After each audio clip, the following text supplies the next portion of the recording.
Welcome to the Technical Writing Success video overview by senior technical writer Kurt Robbins. All right, let's just start with a number, shall we?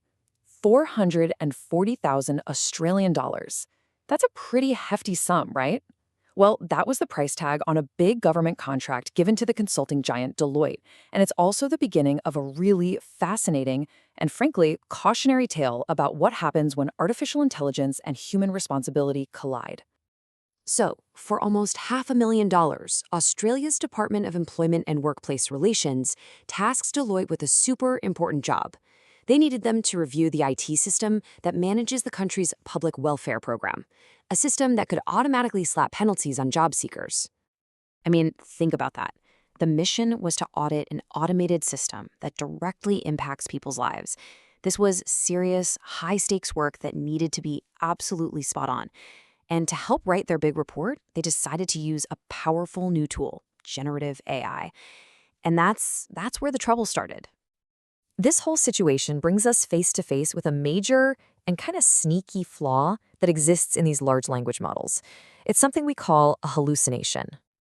So, what in the world is an AI hallucination? Well, here's the easiest way to think about it. The AI wants to be helpful. It wants to give you a full, confident answer. But if it doesn't actually know something, instead of just saying, I don't know, it can just make stuff up to fill in the blanks. It creates these details that look totally real, totally plausible, but they're completely fake. Now, the thing is, all these errors in Deloitte's report, they could have easily just slipped by, completely unnoticed. But thankfully, one person, Dr. Christopher Rudge from Sydney University, was reading the report and had that feeling. That feeling that something just isn't right. And what he found was, honestly, pretty shocking.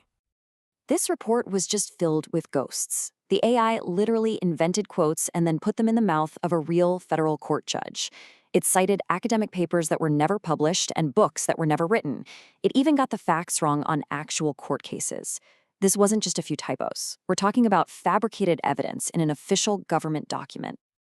And what made it so bad was how specific and believable these fakes were. For instance, the AI cited a book by a real professor, but it made up the title, and the topic was way outside her expertise, something an expert like Dr. Rudge would spot immediately. And even worse, a direct quote from a judge? Poof, just made up out of thin air. Without a real human expert checking the work, these things could have easily become accepted as fact. So, as you can imagine, once Dr. Rudge blew the whistle on these AI-generated lies, the fallout was fast, both for Deloitte and for the government. You can't just ignore a report that's this flawed. Deloitte had to scramble. They issued a revised version of the report, and when you compare the first one from July to the new one from October, it's very telling. The original had all those fake references and never once mentioned using AI. The new version quietly corrected a few footnotes and, get this, for the very first time, they added a little note admitting they used a generative AI tool. Now here's where it gets even more interesting.